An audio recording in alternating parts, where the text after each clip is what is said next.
Sugar Coated. I'm your host, Adrienne Garland, the CEO and founder of She Leads Media. For far too long, women have been conditioned to sugarcoat their words, their actions, and the way they show up in the world, and to conform to certain cultural norms and ideals. This is inherently designed to keep those who are outside of the norm from gaining power, prestige, wealth, and influence, preventing more women from being recognized and respected as the powerful leaders that we truly are. Join me each week as we dive into raw conversations with remarkable, uncompromising, and inspirational women that will encourage you to strip away your sugarcoating and move boldly in the direction of your magnificent dreams.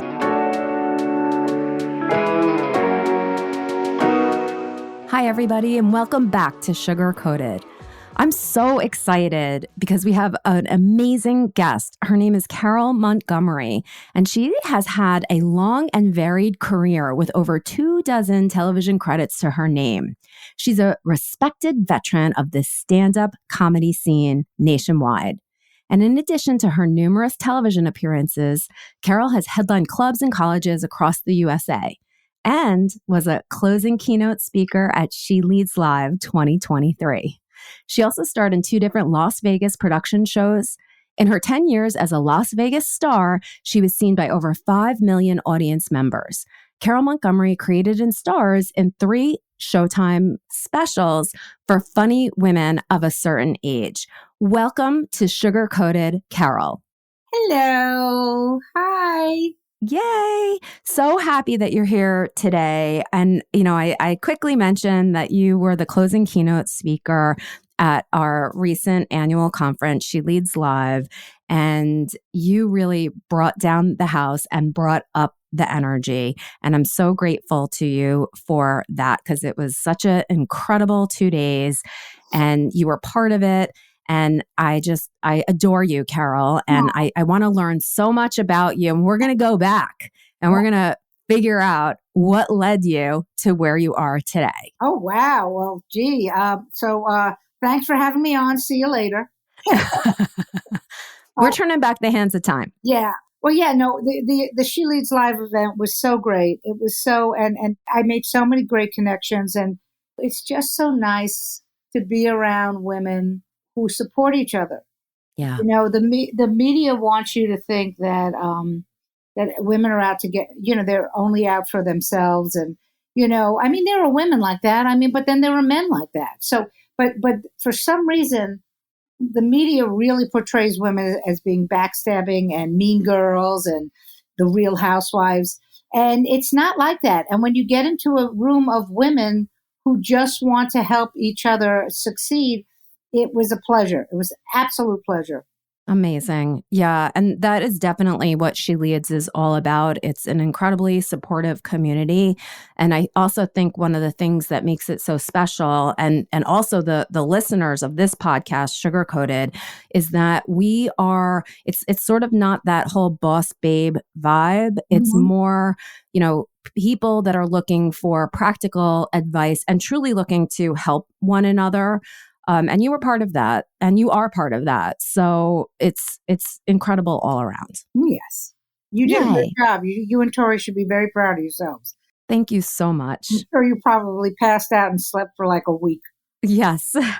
Yeah. Came down with some crazy cold and still not over it, but that's okay. You know what? I'll tell you something about, it's interesting that happened because, and I'm sure that you were probably getting sick during it, but what the mind is actually really cool is that you're like, nope, can't get sick, and then as soon as you didn't have to do anything, you got sick. That's happened to me so many times. The first year I was in Las Vegas, we used to do 13 shows a week, and 3 shows on Saturday, 2 every night, 1 night off, and we would break for Christmas. We'd have a week off, and that first year. I literally drove from work. I started coughing. I was sick the entire week I was off because my body was like, okay, we held it together. Yeah. How did you do that? Yeah. I was younger. Yeah. Comedians are, we're night people. My son, by the way, who's 31 now, but he was 4 when we lived in Vegas. I used to put him in night daycare. Really? I had to work, and my husband was still working in Los Angeles and commuting on the weekends. So he's a vampire too. Like he works in nightclubs. Of course. I mean, what a shock. He was not going to have a 9-to-5 job. Yeah. I mean, I've done this my whole life. What's interesting is as I've gotten older and I get to pick and choose where I want to work and what I want to do, I always opt for the show that starts at 7. Yeah. You know, and I mean, when we do shows in Florida, we do matinees. I mean, like I'm too I did it for many, many years. But years ago, when I first came back to New York, I was working a comedy club down in the Village, and the guy had given me the midnight show. He gave me, it was like the 8, 10 and midnight. And I said, why would you give me the midnight show? Yeah. I'm barely able to do the 10 o'clock show. And they're trying to be nice. And I'm like, nope, give me the show and let me be home by 8 o'clock. Yeah. So you just said that you have been doing this your whole life. And it's so funny. I think about that life and then the fact that you created this Funny Women of a Certain Age. You very much are an entrepreneur. So I almost I do want to go back. How did you get into comedy in the first place and then make a decision that this is what you were going to do as your, profession or vocation? Yeah. Well, great question. I have to give kudos to my father because I think that's really where it all started. When I was a little girl, my dad was I'm writing a solo show about him right now, but my dad was a very larger than life person. Like when he walked into the room, if there were 1 million people in the room, everyone knew that he walked into the room. He was that type of person. But he was the one that turned me on to comedy. So now you're a little bit younger than I am, but back in the day when there was only 3 channels on TV, 3 network TV shows, and then there was Channel 5, Channel 9, Channel 11. Yes. Okay. And 11. That was it. There was only 6 channels. Yep. On Channel 5, every Sunday morning, they would have like the Bowery Boys and Abbott and Costello. And so he gave me my love of comedy because we would sit and watch that. And then as a teacher, and when we'd get home and when we'd have dinner in the kitchen, we had a TV in the kitchen. 6 o'clock, we watched I Love Lucy on Channel 5. He turned me on to the Marx Brothers. So I learned my love of comedy from him. And then later on in life, I didn't even realize this until when I was already doing stand-up. But I'd forgotten that my dad was a bartender in the Catskills because he was a teacher. And in the summertime, he would still work because his dream was always to take us traveling. So when I was we started traveling when I was 10. So up until I was like a baby, till I was, let's say 9, every summer we were in the Catskills and my dad was working.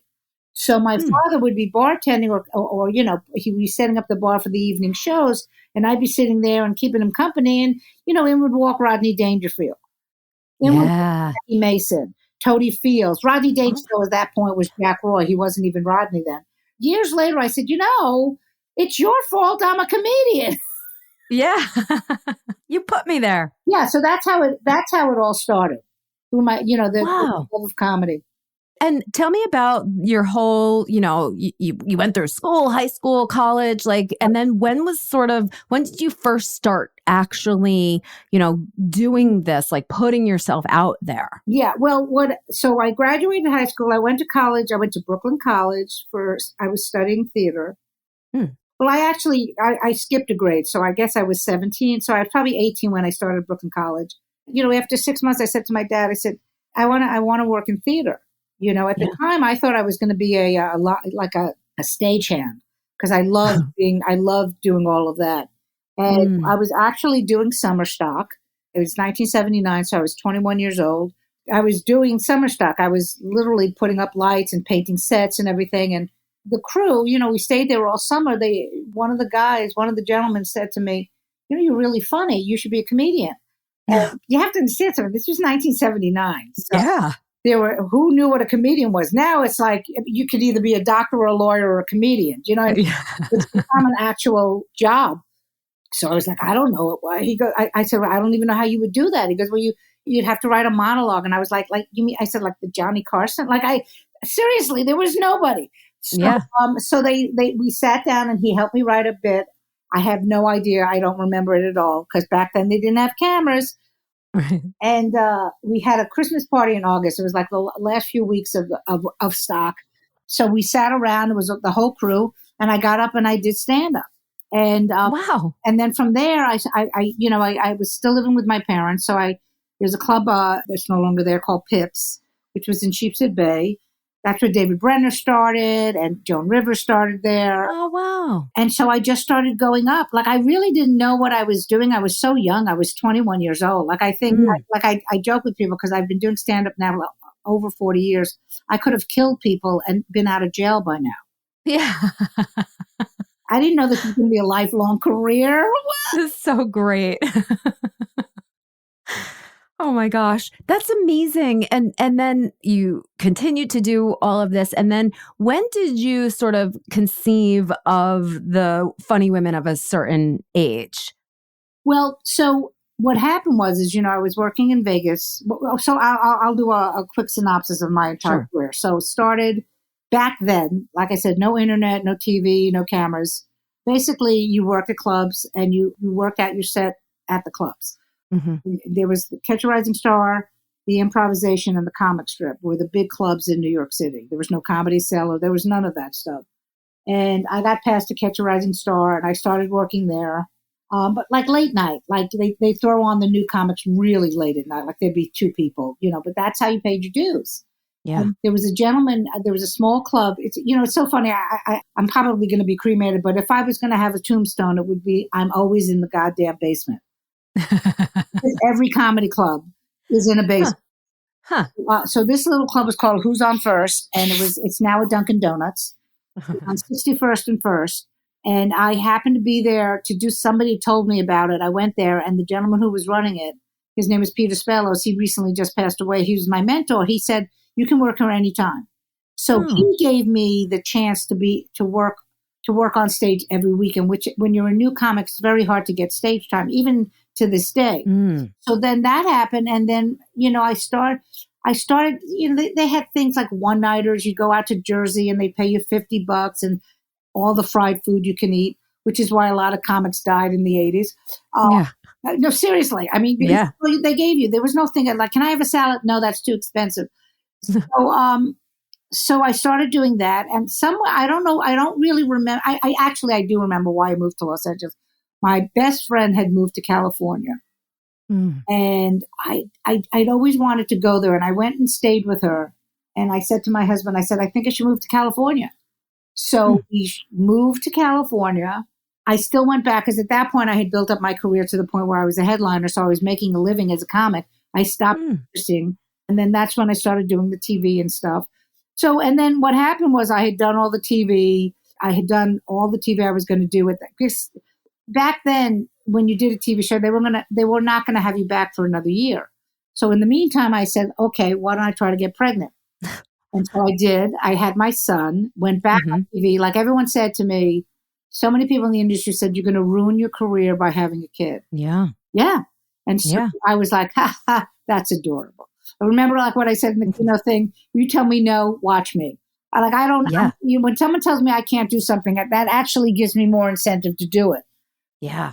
I think so many women have that drive, like just watch. Yeah. Yeah. Because you're just like, well, how could you tell me no? So I had him. I was back on TV. My first major show was called the Showtime Comedy All Stars. And that's important for the story for when I end up selling Funny Women. I think he was 3 months old and I left him to go shoot the special. Wow. So, and then around the time he turned 4, I was working at the Riviera in Las Vegas, talking about like, I'm not a real believer in The Secret or putting it out there, but every time I put it out there, it comes to me. Yeah. It's a focus. It's not, I mean, who knows what it is, but when you set your mind on something, you find a way to do it. Exactly. So I was in Vegas and you have to understand, I was on the road all the time. I was on the road like 3 weeks every month. And so I was in Vegas. And when I used to tour, because I toured so much, I would try, because I was going to be there for a week. So I'd make my room, I'd take some pictures from the home and blah, blah, blah. And I was putting away my stuff. It's the only time this has ever really happened. I was putting away my toiletries and my pictures. And I was just like, oh, Oh man, wouldn't it be nice to just stay home, stay in one place and not have to go anywhere and still be able to do stand up? And the next day, the entertainment director from the Riviera called me and said, listen, the woman who was doing the production show, she had fallen ill and they needed a replacement. Did I want to do it? And I was like, Huh. of course. So I did 27 shows that week. Whoa. I went from the comedy club to Crazy Girls, back to the comedy club to Crazy Girls, back and forth. And then at the end of that week, the producer of Crazy Girls offered me a contract. That's amazing, Carole. Wow. And that's how and then I stayed in Vegas for 10 years and I was able to raise my son in some semblance of normality. Yeah. Considering it's Vegas, but you know what I mean? Yeah. God, it is true, right? It's like there's also something I think that is just sort of in the air that you're like, where did I get this idea from? Right? Right. Yeah. And so what happened with getting to Funny Women, so I was in Vegas for 10 years. We moved back home because I wanted my son to go to high school in New York City because that's how bad the schools had gotten. Oh, yeah. Vegas, that I wanted him to come back. And then I had to restart everything, which is, for your listeners, this is really important. Is that so much of our lives as women, I think, are told, if you don't make it by this age, if you don't do that, and there's no cutoff. There's no, but we don't know that because we're growing up and you're like, even my son, this is not just a woman's thing. Like my son's 31 and he's like, oh man, I should have. I said, what do you mean you should have? You're a baby. You're a baby. I said, I sold the show when I was 59. Yeah. And what is I started to see the writing on the wall. I know my business is not kind to women, after a certain age. And I was doing another podcast. It was a live podcast. And we were sitting around. It was like 3 or 4 other female comics. And we were laughing and having such a great time. And I remember saying to my husband, I called him as I was leaving, going to the train to go home. I went, there should be a show like this. Yeah. And that's how it came about. So, and that's basically how it happened. Oh my, I love this whole story because it's ripe with opportunity and seizing the opportunity and putting your mind somewhere and reinvention and making your life what you need it to be for where you are in your life. And I think all of that is so incredibly inspiring. And, we talk so much here at Sugar Coated and She Leads about, business, right? And so we don't talk to comedians very much, but there are so many parallels here in everything that you've done to everything that, entrepreneurs go through. And especially when women are moving out of, corporate, or let's say they were nurses or teachers or something, and they want to start a business. We talked about this at the conference, like there's an identity that you need to shed and then a new identity that you need to adopt in order to be a successful entrepreneur. But I also think that the more that we know ourselves, that we can be self-directed and say, I need this. And it doesn't matter what everybody else around me is doing. Right. I mean, you did something that no other woman, well, there were other women, but there were very few women that were doing what you were doing. You had your dad, which is so incredible. But who were some of the other people along the way that just encouraged you, like, hey, keep going? Or was that more like self-direction? I think it was more self-direction. Like it's funny thing. My mother-in-law calls me the Pitbull because I will like grab onto something and I won't let it go until I'm, and that's in anything. Like, I always joke with people that I'm probably the original Karen, but not racist. Do you know what I mean? Because I've always been like, wait a minute. It's like, what do you mean?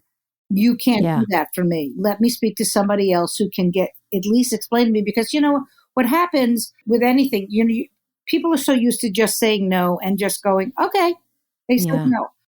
Unless there's a real reason to say no, I will keep going. And I actually want to do, probably some kind of TED Talk keynote or something about the power of understanding that no is not a bad thing.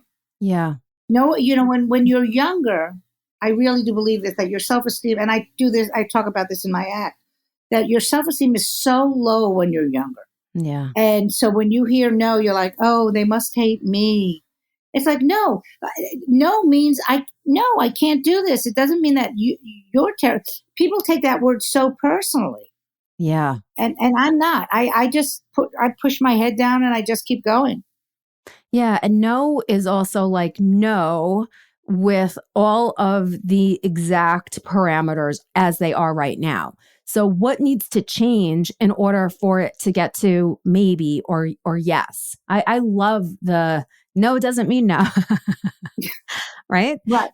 For women, when we're trying to accomplish something in our lives, no just means not that path, not right now, not you under these circumstances. But it's not like how they say, no is a complete sentence. In this case, no is not a complete sentence. Well, I mean, I love telling the story of my ex-manager, who I remain friends with to this day, and her husband.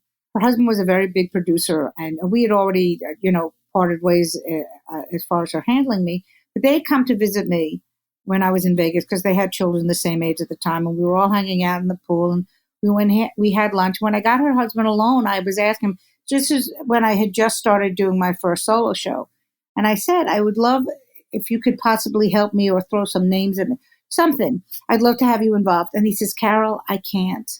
He goes, I'm so slammed. He was a very, very busy man. He loved me. And he, but it wasn't that he was going, no, I can't help you. You're a piece of crap, blah, blah, blah. It was, I can't, I'm just too busy. And then we went back to playing with the kids. You have to be able. And I was like, all right. I mean, and that's the other thing and it's something I taught my son is always ask, because the worst they're going to say is no. Yeah. And sometimes the answer is no, then you go to somebody else. I love that. Always ask, right? Because if you don't ask, you're never going to get, and that doesn't even mean get something, it means get an answer. Well, but also people think I've been on all the sides of the business. I've been behind the scenes as an agent. I've produced. I've written. And sometimes, people think, oh, what, they must hate me. They didn't get back to me, or why haven't they responded? People have lives, and I know it's hard for everyone to understand this, but your life. I understand your life is you, but people have they're not all thinking about us. Yeah, you know what I mean. So always ask. And if you don't get a response, reach out again. And if you don't get a response, then probably they're not interested. But I can also tell you that when I was one of the people who was doing the casting for the first Las Vegas Comedy Festival a billion years ago. Mm-hmm. And I had good friends of mine calling me going, I want to do the festival. And they went to voicemail because I just didn't have the time. And now, with everything that's happening in my life, like I realize I call it, I don't have the bandwidth anymore. I am overloaded. So people have to understand that. So my thing is be persistent. If they say no, you could probably ask again. But if you don't hear back, it's not even more about asking and they'll say no. It's more about if they do say no, big deal. There's 8 billion other people you can reach out to. Yeah. Such great messages. I such great lessons. And I think we can all, in every aspect of our lives, we can think about that. Right. Because when you get into that place of like, oh, they said, they didn't get back to me, they hate me. Right. How can you possibly move forward with any type of like positive attitude and expect any type of positive outcome if you're like, oh, they hate me, you're probably going to hate me too? Well, also, I think this comes from age, because like I think back to so many things happened to me in my 20s, like career-wise, and I immediately went to, it's me.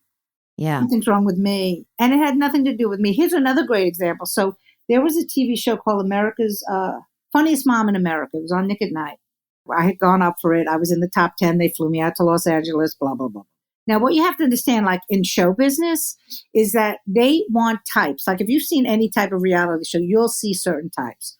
Yeah. So at the end of the show, the judges are giving who's going to go to the next round.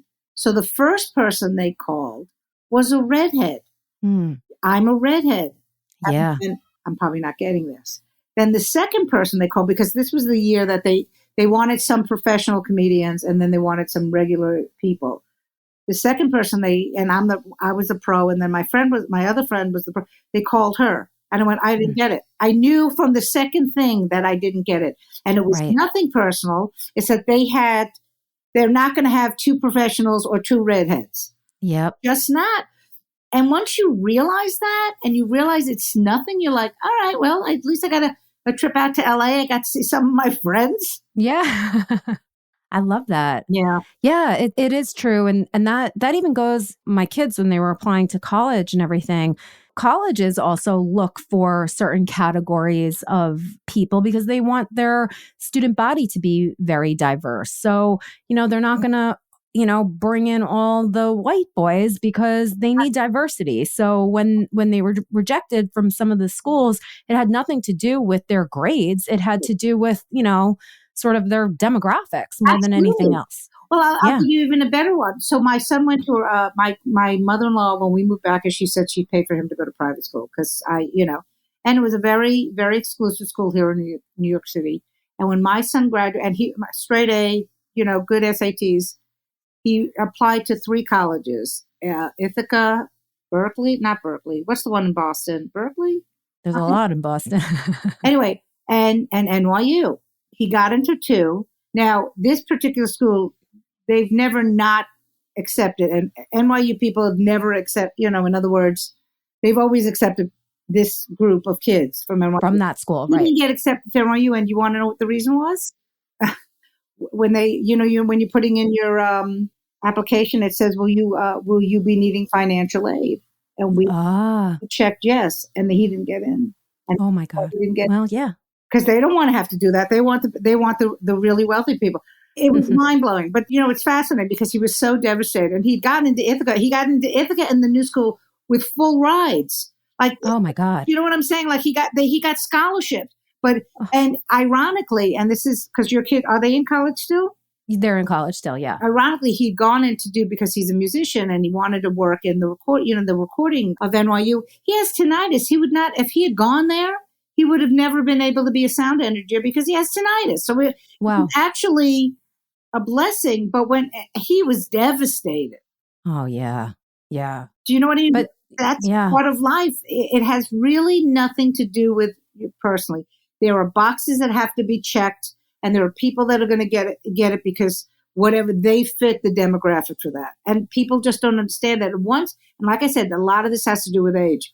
Once you go, oh, all right. That's how it works. That's how it works. Exactly. Then you're happy, right? Then you can be happier. Then you can move through your life with maybe a little bit more mental ease, right? And that's what it's about too, because we can't be walking around constantly feeling rejected. It's just not fun to live like that. No, but a lot of people, do. A lot of people do. Yeah.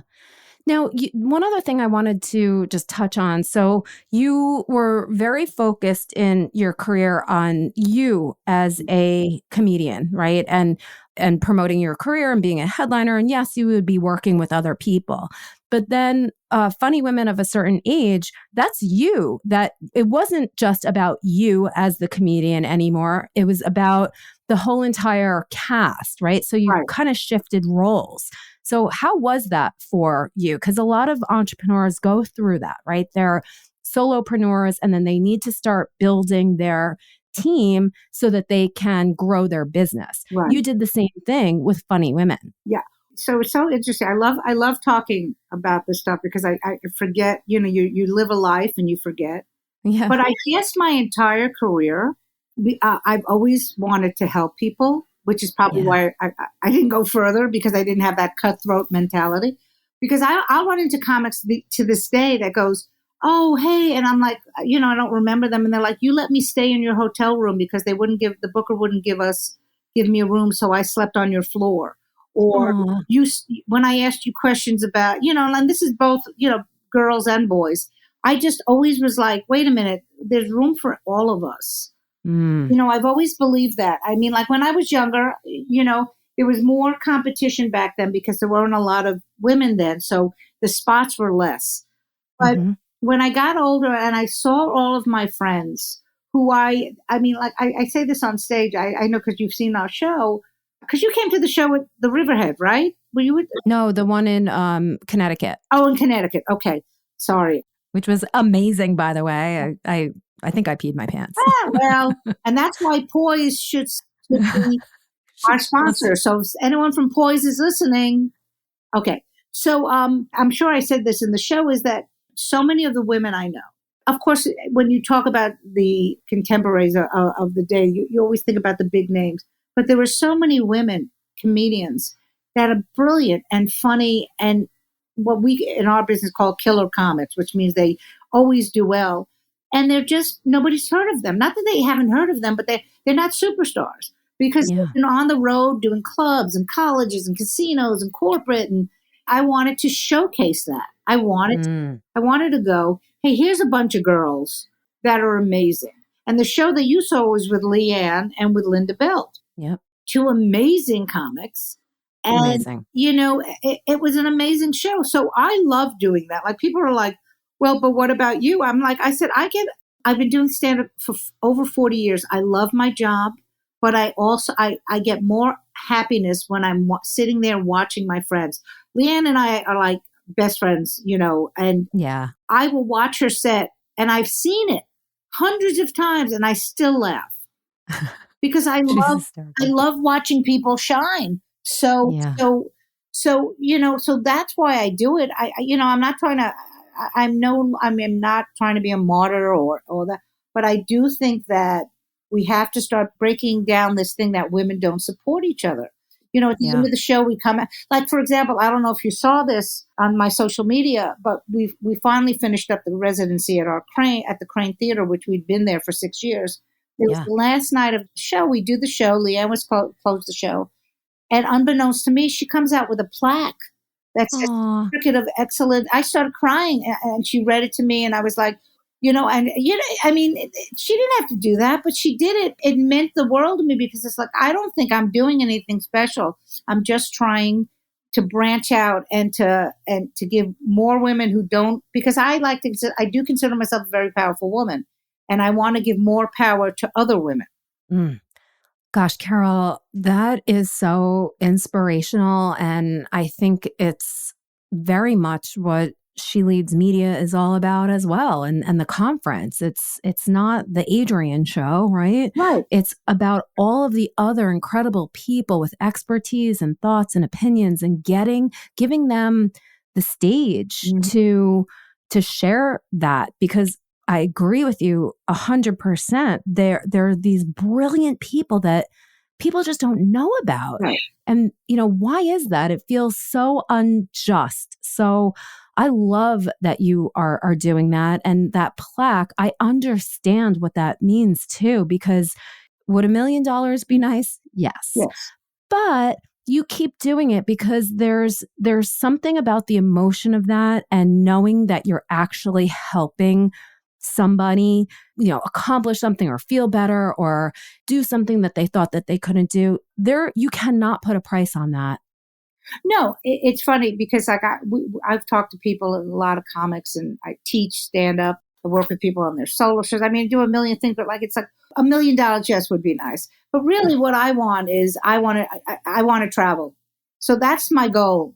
I was very lucky because I did 11 tours overseas for the military. So I got to travel on the government's dime, which was great. Yeah. But like, to me, I've been around people who have money. And you know what? They're miserable. I mean, everyone thinks, oh, if I had money or if I had this, and it's like, you know what? I'd rather know at the end of the day, like if I left the world tomorrow, my son could say, my mom did something really important. Yeah. You know what I mean? And I've tried to teach him that. Because one of the things I've always said, there's an old saying in show business, the people you meet on the way up are the same people that you meet on the way down. Yeah. You know what I mean? So better be nice to everybody, because I go see him because he works at some of the venues in the city, and I went to see him recently, and I could see everybody at the job loves him. It's the best. Yeah. And that's all you want. Right. You want him to be rich, but you also want him to having meaningful relationships with people and Right. them to, say your son's name with a smile on their face Right. and the fact that he did something good for them. Right. Exactly. Yeah. I try to live my life that way. I try to be good. I really do. I You are good, Carole. thank you. But I do like even little things. I really, because I know right now the world is there's so many things happening in the world. How hard is it to just say thank you? Hey, you look Yeah. good today. Hey, where'd you get that jacket? Oh my God. I have stopped so many women on the subway and tapped them over. And what's funny in New York, we all have attitudes. So you tap somebody and they give you that look like, what do you want? I'm going, I love your earrings. And every woman turns into a 12-year-old girl. Oh my God, thank you so much. Really, you like them? And that's what we should be doing at this point. There's enough hostility and anger in this world. What, Listen, Carole, I think you just came up with another idea. How about traveling around the world and tapping women on the shoulder and telling them something amazing about themselves? And Condé Nast Traveler can sponsor that. Yes, that would be great. Hi, you look really good. Where did you get that? Yeah. Yeah, it's amazing. And then, whatever, this is so funny. One time I was in one of those major stores that has like rows and rows of clothes for not a Kohl's, but that type of show. And I was looking at something and I was carrying it with me. And this woman stopped. She goes, where did you get that? I said, over there. I think they still have some. And we were, but it was just so funny because that's what we should be doing. Yeah. Yes.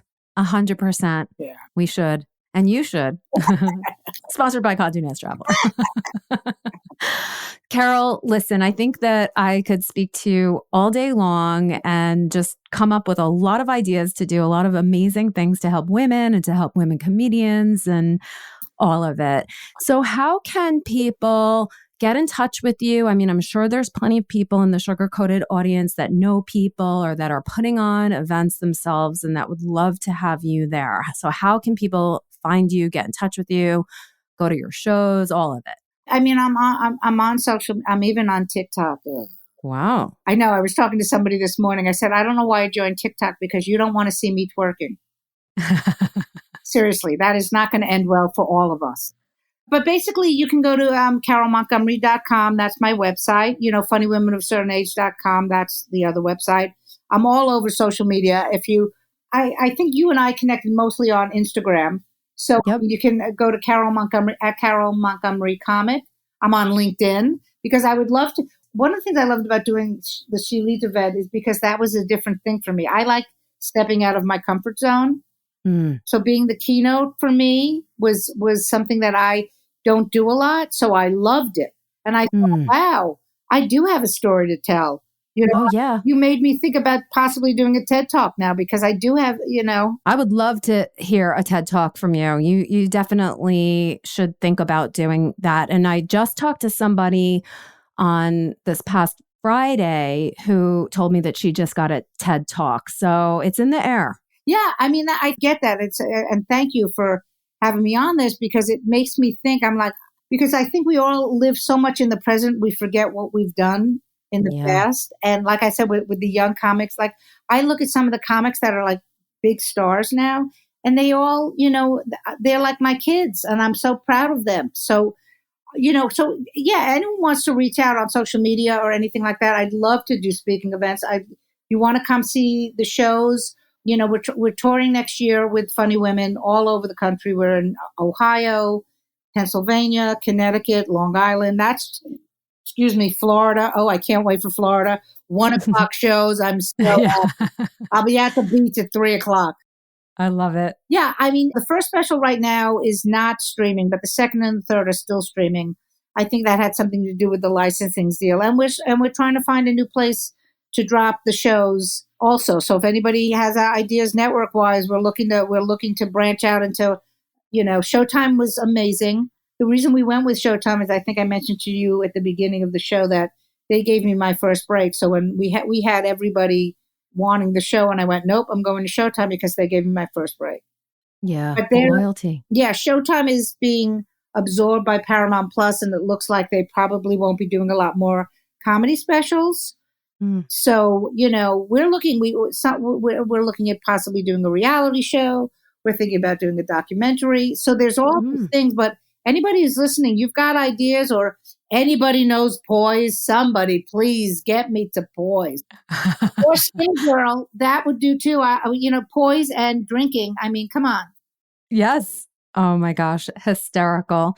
Well, Carole, thank you so much for your time today and all of the gold nuggets of wisdom that you have dropped. The women in the audience are definitely entrepreneurs, and I know that they're going to take away a lot from this conversation. So thank you so much. And thank you for being such a great host.